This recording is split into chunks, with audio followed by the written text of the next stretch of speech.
Have you ever seen a man judged as worthless in the first 10 seconds only because of how he looked? The old man stepped through the sliding hospital doors slowly, his shoulders slightly bent, his clothes simple, almost worn. To anyone watching, he looked like just another fragile senior taking up space in a crowded place. But that first glance would become the biggest mistake everyone in that room would make.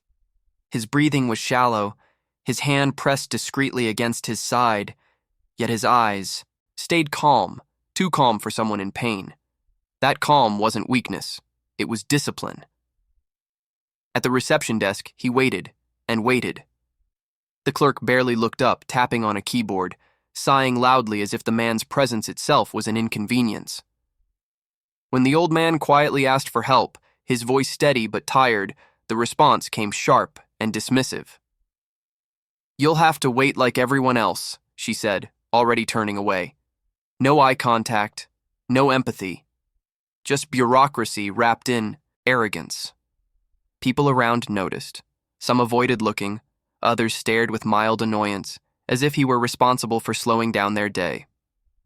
A nurse walked by, glanced at him, and muttered something under her breath about another old guy exaggerating pain. The words were soft, but the disrespect was loud. The old man heard it. He always heard everything. Years of training had taught him that silence often carries more information than noise. He lowered himself into a chair, his movements controlled, precise. Not the movements of a helpless man, but of someone used to conserving energy, used to waiting for the right moment. A moment that hadn't arrived yet. As minutes turned into nearly an hour, his condition worsened, but the staff grew colder. Each attempt to explain his symptoms was cut short. Each request was met with annoyance.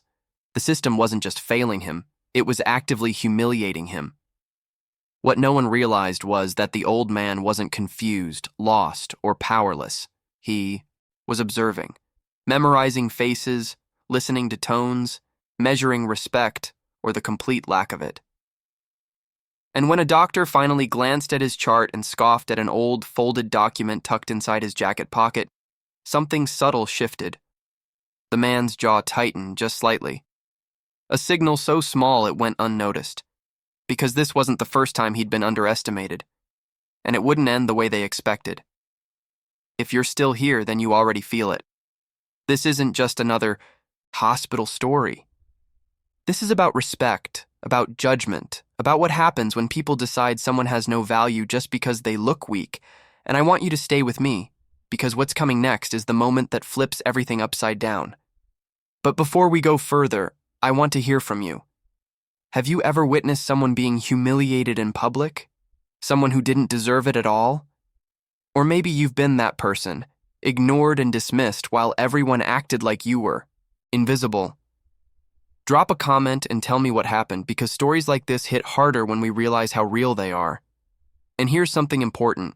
Don't just watch this like entertainment. Pay attention. Understand the lesson behind every detail, because the next part reveals how fast the world changes when the truth comes out. If this kind of emotional storytelling, justice, respect, and moral payback matters to you, leave a like right now. It tells the algorithm to push more of these stories to people who need to hear them. Also, make sure you're subscribed. Seriously. If you subscribe, you won't miss the next story where arrogance collapses and honor wins. And trust me, what happens when the hospital staff realizes who this old man really is? It's the kind of silence you can almost hear. The moment you think the worst part is the waiting, that's when the humiliation starts to feel personal. A tall man in scrubs, orderly, maybe security, walked up like the old man was a problem that needed to be moved, not a patient who needed help. "You can't sit there," he snapped, pointing at the chair as if it belonged to someone more important. The old man didn't argue. He simply stood, slow and controlled, and shifted to a corner near a vending machine where the fluorescent lights flickered like they were tired too. But pain has a way of showing up at the worst time. His knees buckled slightly, just for a second, and he caught himself with the wall. That tiny moment, barely visible, gave the staff exactly what they wanted. Proof that he was weak, unstable, dramatic. A nurse laughed under her breath and said, loud enough for people to hear, "He's about to put on a show." Heads turned. A few people smirked. Someone whispered, "Why do they even let him come alone?" And then came the line that cut deeper than any needle. "Some people just want attention." The old man swallowed, not because he was afraid, but because he was forcing something down. Anger. Maybe. His fingers tightened around the strap of his worn bag, and you could tell he was holding himself together by sheer discipline. He tried one more time, calmly, to explain that he felt a sharp pressure in his side and dizziness that was getting worse. The receptionist didn't even let him finish. She waved him off like a fly. "If it was serious, you wouldn't be standing here talking." That's when the first twist hit. Quiet, almost invisible. The old man didn't raise his voice. He didn't plead. He simply said in a tone that carried strange authority for someone being dismissed, "I need a nurse supervisor. Now." Not a request. A statement. The nurse who had been mocking him froze for half a second, like the words triggered something she didn't understand. Then she recovered and rolled her eyes. "Listen, Grandpa," she said, stepping closer.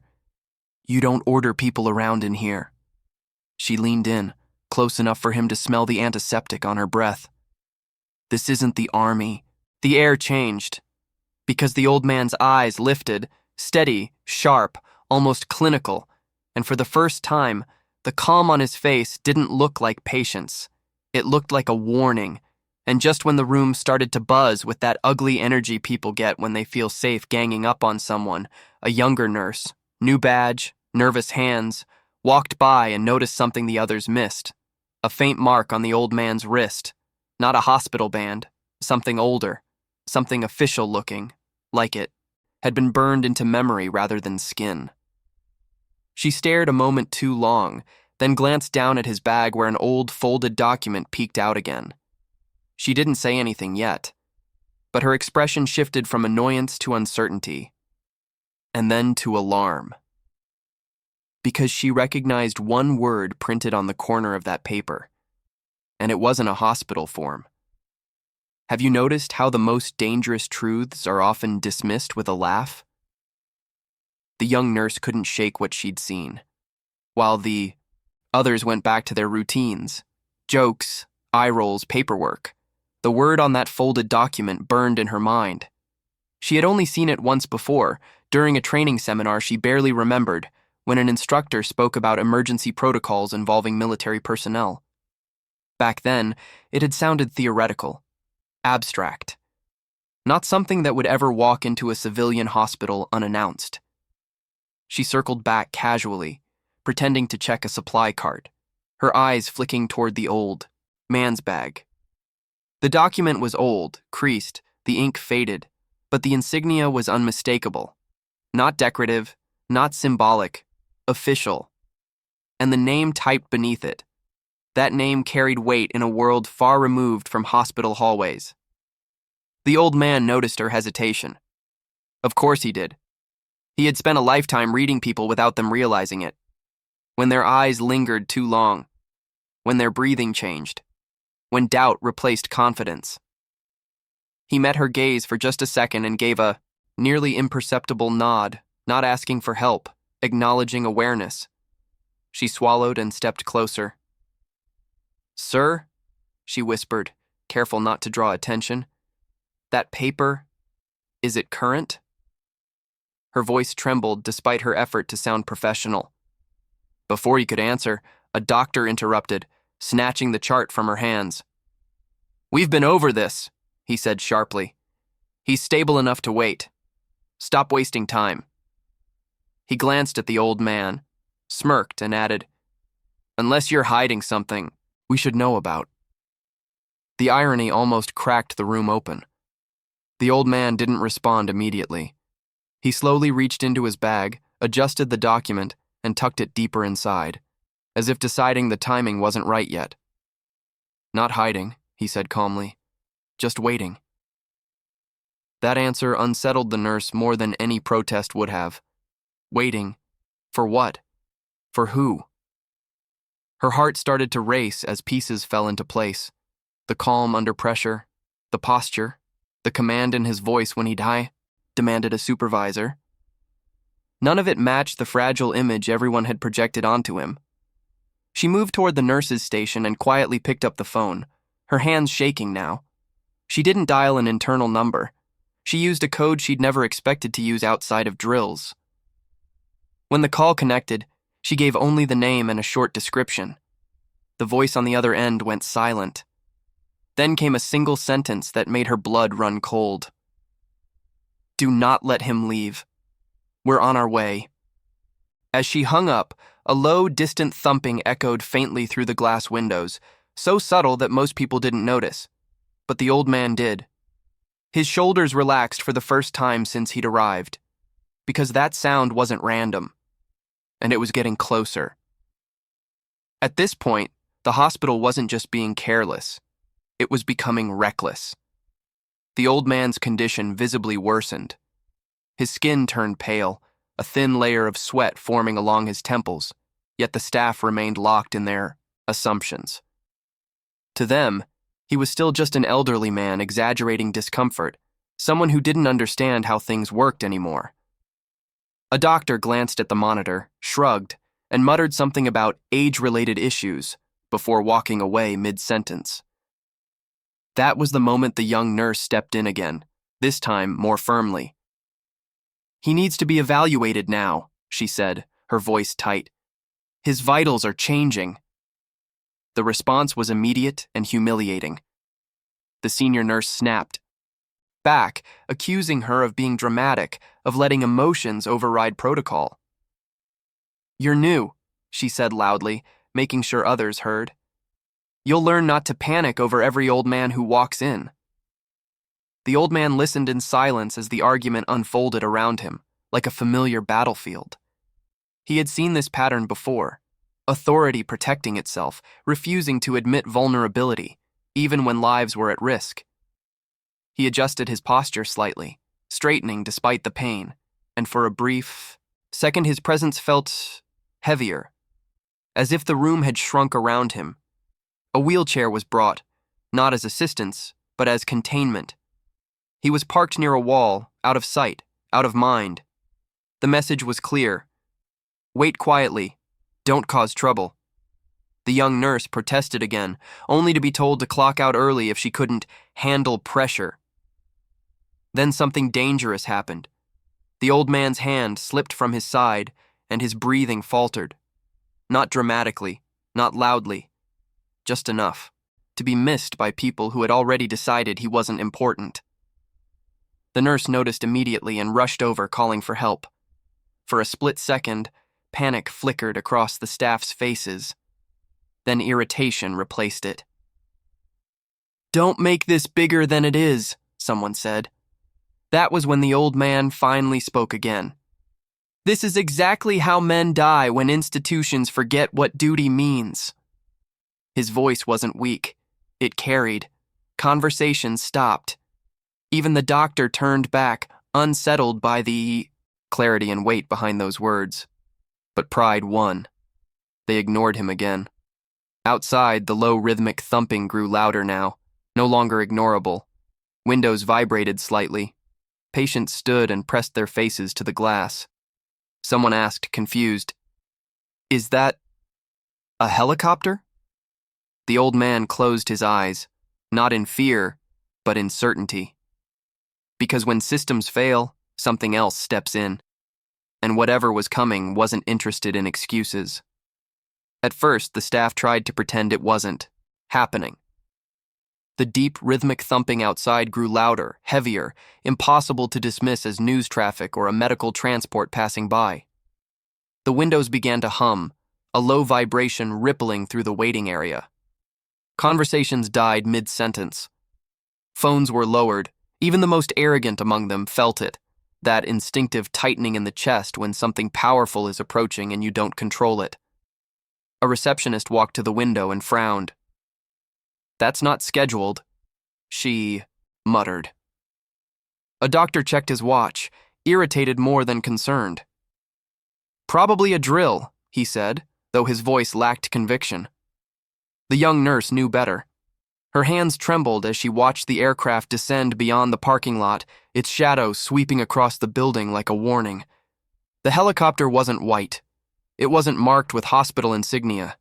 It was dark, military. And it wasn't circling. It was landing. The automatic doors burst open as security rushed in, unsure who they were supposed to answer to. Then the sound cut abruptly, replaced by an eerie, heavy silence. Seconds later, footsteps echoed down the corridor. Not rushed, not chaotic, measured, purposeful. Two men in uniform entered first. Their posture alone reset the room. Straight backs, controlled movements, eyes scanning, assessing. Behind them came an officer with silver at his shoulders. High rank, no hesitation. He didn't look around for permission. He looked for one thing. "Where is Colonel James? Harlan?" he asked. The name landed like a shockwave. The old man opened his eyes. Every face in the room turned toward him at once, confusion colliding with dawning fear. The doctor's mouth opened, then closed. The nurse who had mocked him earlier took a step back without realizing it. The young nurse felt her knees go weak. "Colonel." The officer crossed the room and stopped in front of the wheelchair. He didn't speak immediately. He stood at attention. "Sir," he said, loud and clear, "we were, informed you were being denied care." In that moment, the old man no longer looked small. The pain was still there. But so was something else. Authority, history, a lifetime of command compressed into silence. He gave a slight nod. No drama, no anger, just truth. The hospital staff stood frozen, trapped between what they had assumed and what they were now facing. And the reckoning had only just begun. No one spoke. No one even breathed the same way anymore. The officer's presence changed the temperature of the room instantly. Conversations that once buzzed with sarcasm and impatience evaporated, replaced by a thick, suffocating silence. The same staff who had rolled their eyes and smirked now stood rigid, hands awkwardly clasped, unsure where to look. Authority, real authority, had entered the space, and it didn't need to raise its voice to be felt. The officer turned slowly toward the medical team. "This man," he said, his tone controlled but razor-sharp, "commanded men in situations where mistakes meant body bags. He doesn't exaggerate. He doesn't ask twice." His eyes locked onto the doctor who had dismissed the chart earlier. "And he doesn't get ignored." A senior administrator hurried in, pale and sweating, already apologizing before understanding the full scope of the damage.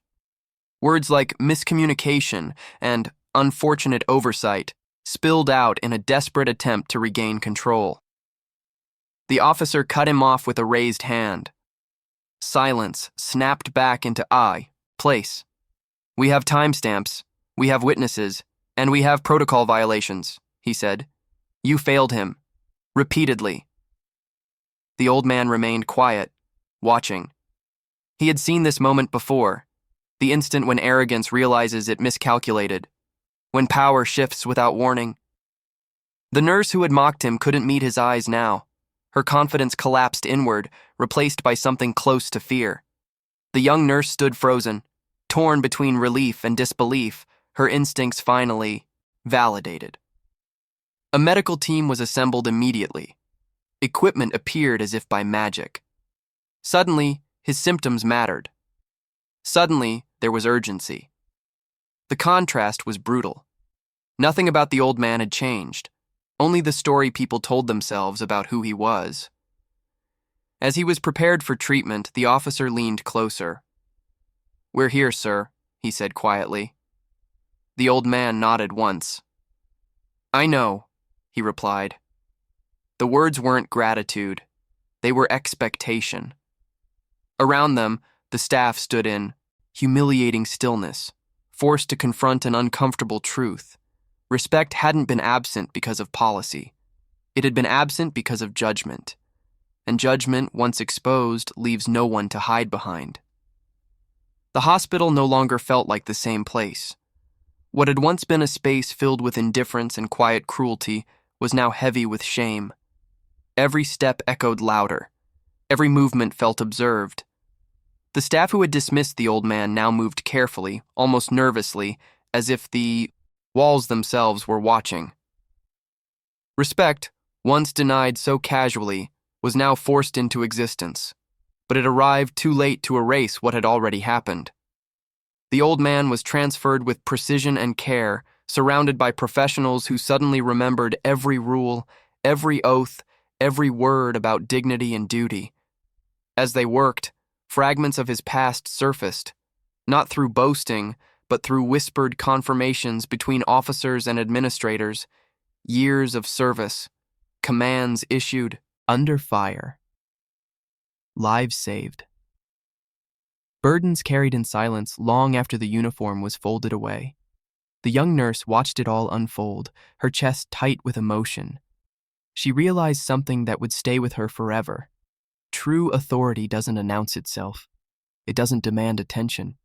It waits and lets others reveal who they are first. She caught the old man's eye as they passed. He gave her a brief, respectful nod. No speech, no lesson spoken aloud. But the message was unmistakable. Nearby, the nurse who had mocked him stood frozen, staring at the floor. There was no dramatic confrontation, no shouting. Something worse had taken hold, self-awareness. The understanding that her words, spoken so lightly, had exposed her character in front of people who would never forget.